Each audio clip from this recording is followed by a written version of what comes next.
Welcome to Alan Colmes Versus, where we discuss some of the more controversial things said in the recent news cycle in both traditional and digital media. The epitome of what I'd like to call around here fair and balanced. Joining me today, Fox News contributor, pastor of the First Baptist Church of Dallas, Dr. Robert Jeffress.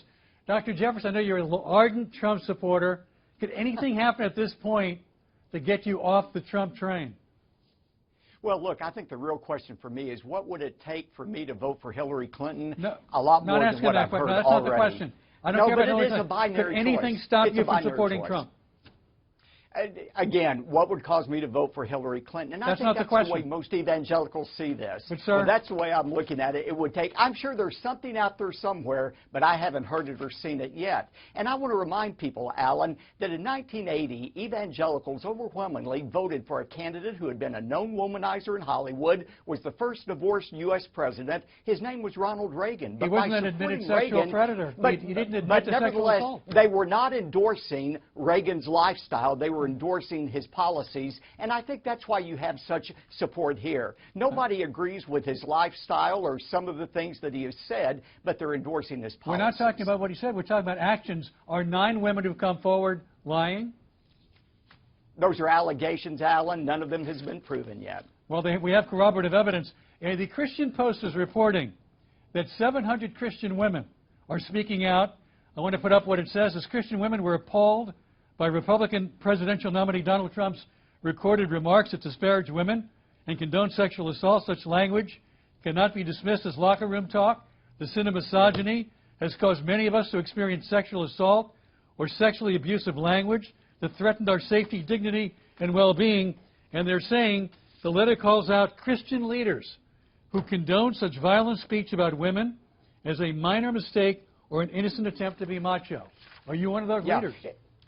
Listen, I agree with that statement 100%. I would have never, ever, ever defend or diminish the comments that Donald Trump made. But what I would say is, Alan, you have to put them in perspective. Okay, what do you want? Somebody who commits verbal assault against women and talks that way, or somebody like Hillary Clinton who supports the greatest assault on women of all, and that's murdering them in the womb before they have a chance to be born? That is what the choice is. So you are saying that because Hillary Clinton is pro-choice, whatever she stands for in terms of a woman's right to choose is worse than anything Donald Trump is alleged to have done?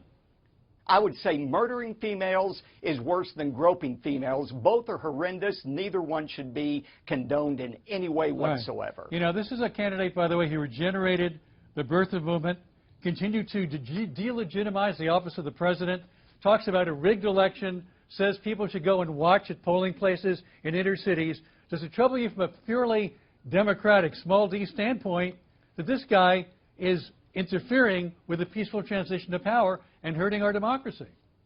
Well, I don't believe that's what he's doing. I think he's talking about a media-rigged election. I don't think he's saying that. No, he said poll-rigged in a tweet over the weekend. He said poll-rigged. Well, he'll have to defend that comment. I'm not here to defend that. What I'm saying is it's a binary choice between a pro-life, pro-religious candidate like Donald Trump and somebody who holds the opposite views on all of those issues. That's what it comes down to for me. Pastor, I'm not suggesting you're going to vote to Hillary Clinton or any Democratic pro-choice person, but, you know, there's also an option just not to support a person who's admitted to sexual assault, who's had a number of women come forward. The people who go after the Clintons accusing them of sexual assault and abetting sexual assault are the ones defending Donald Trump. Well, look, Alan, I know you're not thrilled about Hillary Clinton, but I would make the argument for you not to vote for Hillary Clinton is for you to vote for Donald Trump. I think it's the same from our perspective. You want to make a deal? I don't vote for Clinton, you don't vote for Trump? No, that's a devil's bargain, and I'm not going to make it. You can't do that? All right, Pastor, thank you very much.